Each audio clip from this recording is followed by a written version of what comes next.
저희가 월간자람에 대해서 소개를 드리면서 이런 얘기했었어요. 우리가 요즘 세상이 부모의 삶에 대해서 좀 입체적으로 생각해 보는 그 시간이 좀 필요한 시기다. 왜냐하면 너무나 빠른 변화의 시기이고 그러다 보면 필연적으로 갈등과 혼란이 존재하고 그러면 이 갈등과 혼란이 존재하는 너무나 빠르게 변하는 이 시기에 가장 잘 살아가기 위해서 필요한 게 뭘까 생각해 봤을 때 저희가 두 가지 얘기를 드렸었거든요. 혹시 기억나세요? 첫 번째는 스스로의 생각을 좀 들여다보는 거예요. 나만의 이야기를 할 수 있는 힘을 갖는 거. 그 다음에 두 번째는 세상이 말하는 이야기에 맹목적으로 맹신하고 따라가고 매몰되기보다 여러 이야기를 좀 들어보는 거. 그게 중요하다라는 이야기를 드렸고, 오늘 우리는 그런 시간을 좀 가지고 있는 거죠. 그래서 이렇게 입체적으로 들여다볼 오늘 주제가 뭐냐면요. 바로 이거예요. 좋은 부모. 다들 너무 되고 싶지 않아요? 다들 되고 싶다는 좋은 부모를 입체적으로 보면서 그거 뭘까? 어떻게 살아가면 좋은 부모가 되는 건데 나는 지금 좋은 부모인가? 이런 이야기 함께 해보도록 하겠습니다.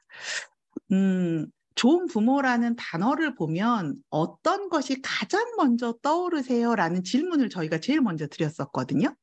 그랬더니 이런 이야기들 하시던데요. 내가 지금 뭐가 떠오르기는 떠오르는데 이게 진짜 내 생각인가 싶은 생각도 든다는 거예요. 여러분도 그렇지 않으셨어요? 그래서 그런 질문까지 저희가 좀 이어서 드려봤습니다. 저희가 일단은 한번 찾아보잖아요. 좋은 부모라는 부분을 한번 이제 검색창에서 검색을 해봤어요. 그랬더니 쭉 뜨는 게 이런 것들이 막 떠요. 좋은 부모 되기 10계명, 좋은 부모가 되려면 이건 열심히 해라. 굉장히 자신만만해 보이는 거예요. 와, 이 사람들은 어떻게 이렇게 좋은 부모에 대해서 단정적으로 자신 있게 말할 수 있지? 저는 그 생각이 제일 먼저 들었던 것 같아요. 땡땡땡 맘이라는 것도 너무 많죠. 스칸디맘, 타이거맘, 뭐 인공위성, 캥거루, 잔디깎기 부모, 돼지맘, 뭐 알파맘, 베타맘.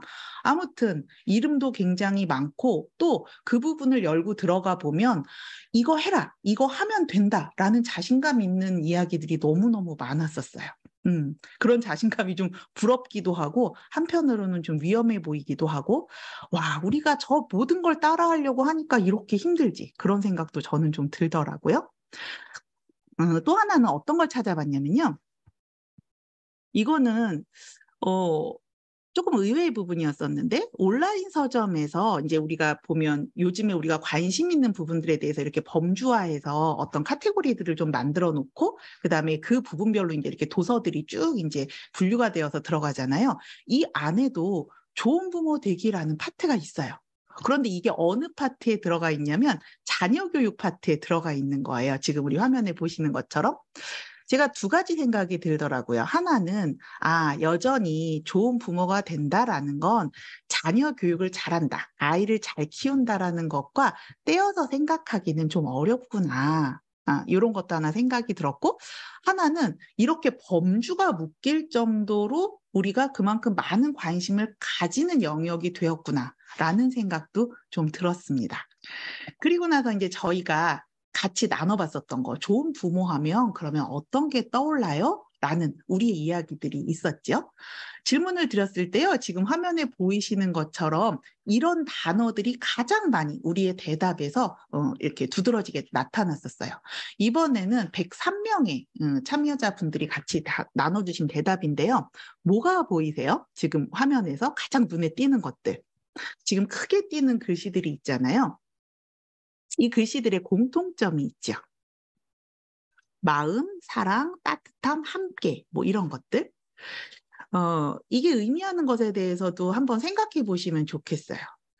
저희가 이제 이 워딩들을 봤을 때 가장 이제 이 워딩들의 공통점이 뭐라고 생각했었냐면 정서적인 안정감과 연관된 것이 압도적이다라는 생각이 들었어요. 그래서 워드 클라우드에 이렇게 떠오르는 거 말고도 하나하나씩을 보면서 이건 정서적 안정감과 연결된 걸까? 아닐까도 분류를 해봤었는데 뭐 거의 압도적이에요. 그러니까 몇 개 정말 소수의 의견 빼놓고는 좋은 부모였을 때 떠오르는 것이 다 이런 부분과 관련된 것들이었습니다. 이게 의미하는 게 어떤 걸까요? 저희는 그렇게 생각이 좀 들었어요. 가족 안에서 우리는 여전히 정서적 기능에 대해서 가장 큰 의미를 부여하고 있구나. 가족하면 우리 가장 먼저 떠오르는 단어들 있잖아요. 여러분, 우리를 괴롭히는 애착 형성. 그쵸. 또 안정과 소속, 사랑에 대한 욕구를 충족시키는 거. 그다음에 이제 서로가 어떤 그 안정감을 느끼면서 서로의 어떤 사랑에 대한 욕구를 채워주는 것들, 이런 것들 많이 생각하시잖아요. 그 외에도 뭐 이런 것들이에요. 따뜻함, 뭐 규칙을 알려주는 안내자, 그다음에 어떤 모범적으로 내가 자유를 누리고 책임을 다하고 권리와 의무를 다하는 어떤 그런 모습을 모범적으로 삶에서 보여주는 거라든가, 조금 재미있는 대답은 건강한 신체, 정신, 건강한 자아를 가진 것, 그게 좋은 부모다. 이렇게 부모 자신의 포커스를 맞춘 대답들도 좀 눈에 띄었었습니다. 그러면 이런 것들도 우리 한번 생각해 볼 수 있죠. 우리는 왜 이런 것들, 이 압도적인 정서적 지지와 관련된 부분들, 또 내가 대답한 것들에 대해서 한 번 더 들어가 보는 거죠. 왜 우리 이런 것들이 떠올랐을까? 나는 왜 이렇게 대답을 했을까? 이렇게 멈춰서 한 번 더 생각을 해보는 거예요. 이 부분에 대한 대답은 이런 게 있었어요. 첫 번째는, 내가 우리 부모한테 이거 바랬던 거야. 그런데 이건 두 가지로 다시 나뉘더라고요. 내가 너무 바랬었던 건데 어린 시절에 이걸 받았더니 너무 좋았어. 우리 엄마 아빠가 이렇게 해주셨거든.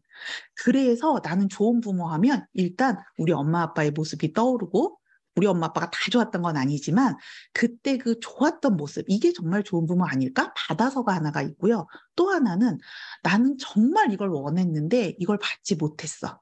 그래서 이건 꼭 해야 되는 거라고 생각해. 라고 생각되는 이 두 가지 부분이 있었었고, 두 번째 재밌는 대답은 나 진짜 하고 싶은데 나 이거 진짜 안 돼요.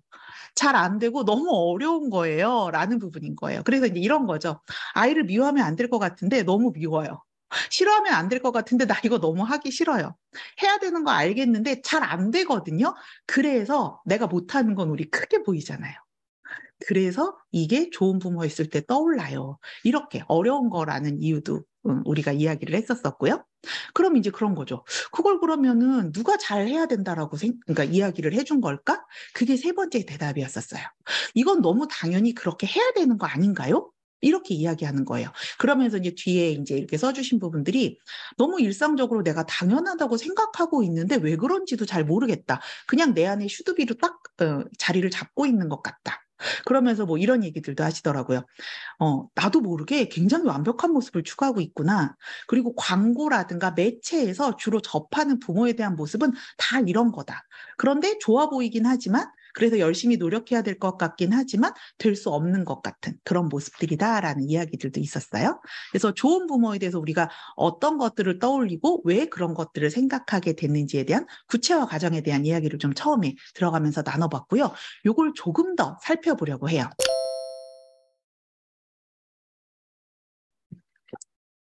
조언과 부모를 조금 나눠서 한번 생각을 해보는 거. 저희가 이제 자라면서 이런 방법들을 많이 이제 접근할 때 많이 사용을 하죠. 나눠가지고 한번 생각을 해봤었어요. 처음에 이제 저희가 생각했었던 건 좋은 게 뭐야 였었어요. 좋은 게 뭐야. 그래서 좋다라는 부분에 대해서 이렇게 사전을 찾아봤더니 이런 이야기들이 있는 거예요. 대상의 성질이나 내용 따위가 일단 첫 번째 나온 게 이거였었어요. 보통 이상의 수준. 그래서 만족할 만하다. 보통 이상보다 훨씬 더 뛰어나다. 만족스럽다. 이런 부분. 아까 우리가 대답했던 거에서 맨 마지막에 그렇다라고 내가 그래야 된다라고 주입받은 것에 대한 이야기인 거죠. 그런데 눈이 가는 건 저는 2번과 3번에 있는 정의였었어요. 여기 보시면 원만하거나 선하다. 혹은 부드럽다라는 표현이 있죠. 이게 우리가 아까 이야기했었던, 우리가 떠올렸었던 그 많은 단어들의 대표적인 워딩들과 연결되어 있는 것 같지 않으세요? 우리는 분명히 좋은 거의 1번이 무엇보다 훨씬 더 뛰어난 수준의 것, 만족스러운 것이라고 정의를 하고 있지만, 우리가 떠올릴 때 연결됐었던 단어들은 사실은 완벽한 게 아니라 원만하고 선하고 안정적이고 따뜻하고 부드럽고 좋은 것들, 이것이었다는 걸 좀 기억을 해주셨으면 좋겠어요. 그리고 나서 두 번째 우리가 한번 생각해 보면 좋겠는 게, 그 좋다라는 게 누구한테 좋은 걸까라는 부분에 대해서도 우리 좀 한번 생각을 해보면 좋겠어요. 여러분이 요 대답을 하실 때 누구한테 좋은 부모를 떠올리면서 대답을 하셨어요? 그것도 한번 떠올려 보시죠. 제일 먼저는요, 자녀에게 좋은 부모가 좋은 거 아니야? 이렇게 생각을 하셨을 것 같아요. 맞아요. 아이한테 좋은 부모. 그래야 좋은 거지. 그러니까 상대방의 입장에서 생각을 하는 게 있었겠죠? 그다음에 두 번째가 우리가 쓴 글 중에 이런 게 많아요. 부모인 나 스스로에게 만족스러운 모습. 아까 지금 이야기하는 만족스럽다가 내가 스스로 무언가가 조금 뛰어난 수준이고 내가 만족할 만한 수준이 돼야 되는 거 아닐까요? 그래서 너와 나 사이에 대한 이야기를 했었었고요. 그다음에 세 번째 그 좋은 부모의 기준이 이건 아닐까요? 세상이 말할 때 세상이 보기에 너 진짜 좋은 부모다. 헉, 너 진짜 잘한다. 그거 너무 좋은 것 같아. 부모는 그래야지라고 이야기하는 것들이요. 그쵸? 제가 여기까지 이제 생각을 하고 나서 이렇게 정리해 볼 수 있겠다. 좋은 부모는 나와 내 아이 사이에서 출발은 되는구나. 그쵸? 그래서 자녀에게 좋은 모습, 또 나한테 좋은 만족스러운 모습에 대해서 생각해 보는 것도 필요한데, 또 조금 더 이걸 넓게 확장시켜서 생각해 보면, 우리가 좋은 부모로 살아가기 위해서 이 부분에 대해서 생각해 보는 것 자체가 세상을 좀 아름답고 건강하게 만드는 일, 선한 영향력을 미치는 일일 수도 있겠다. 세상이 말하는 좋은 걸 다 따라가란 얘기가 아니라 분명히 우리가 하는 이 어떤 이 역할을 잘 수행하는 거의 의미가 세상에 분명히 이로운 일이겠구나라는 생각도 들었습니다. 여러분 생각은 어떠신가요? 여러분, 우리는 좋은 부모일까요? 그래서 이제 제가 여쭤봤죠. 당신은 좋은 부모입니까? 그리고 또 그런 것도 있잖아요. 배우자는 그럼 좋은 부모예요? 한 다음에 이 부분에 대해서 한번 10점 만점으로 이야기를 해보시라 그랬어요. 평균 점수가 궁금하시죠? 요 정도 나왔어요. 나에 대한 평균은 6.75, 7점이 조금 안 돼요. 그런데 아빠나 엄마나 모두 똑같이 내 배우자에 대한 부분은 조금 더 우리 점수가 후하던데요. 7점이 조금 넘어요. 내 배우자는 나보단 좀 나아요. 평균은 이래요, 여러분. 평균은 이렇습니다. 좀 안심이 되시나요? 내 배우자가 했다, 이 설문을 했다라고 여겨지시는 분들은 좀 흐뭇하실 것 같아요. 자, 그런데 이 부분에 대해서 비슷한 연구가 실제로 진행된 게 있었어요. 이런 게 있어요. 좋은 부모에 대해서 실질적으로 좋은 부모 척도에 대해서 이제 자기 평가를 이제 해보게 했었던 거예요. 그렇게 했을 때 육아정책연구소에서 이제 정기 여론조사였거든요. 2017년부터 2021년까지 매년 실시했고요. 한 15,000명 정도가 응답을 했어요. 그랬을 때 요거는 이제 우리하고 조금 다른 부분이 뭐였었냐면 우리는 10점 만점이었는데 여기는 5점 만점이었었어요. 그래서 여기 지금 보시면은요, 한 2.7점 정도가 평균 응답의 평균 점수죠. 그쵸? 물론 우리가 10점을 기준으로 했기 때문에 이걸 딱 두 배수로 비교할 수 있는 건 아니에요. 10점으로 했을 때는 또 조금 이제 대답하는 부분의 기준이 달라질 수는 있죠. 그렇게 절대적으로 딱 곱하기 1을 할 수 있는 건 아니지만 어쨌든 전반적으로는 저때 대답했던 평균보다는 이번에 저희가 설문을 진행했던 인터뷰에서 대답하신 분들의 평균적인 부모 효능감이 조금 더 높으신 것 같아요. 나 자신에 대한 부모로서의 만족도, 효능감이 조금 높은 거 아닐까? 이렇게 생각이 좀 들었었고요. 그 부분에 대해서 제가 이런 생각이 들었어요. 역시 이미 잘하고 있는 사람들이 무언가 더 열심히 참여해. 그런 생각 들지 않으세요? 그래서 여러분 스스로한테 좀 자신감을 갖고, 나 역시 좀 열심히 잘 살고 있는 사람이구나. 이렇게 좀 쓰담쓰담 해주면 좋겠다라는 생각이 들었습니다. 자, 그러면 여기서 제가 그 생각이 드는 거예요. 평균은 6.75인데요. 여러분 이 분포도를 제가 조금 이따 보여드릴 거거든요. 아빠들의 대답하고요. 엄마들의 대답에 조금 사뭇 다른 점이 있어요.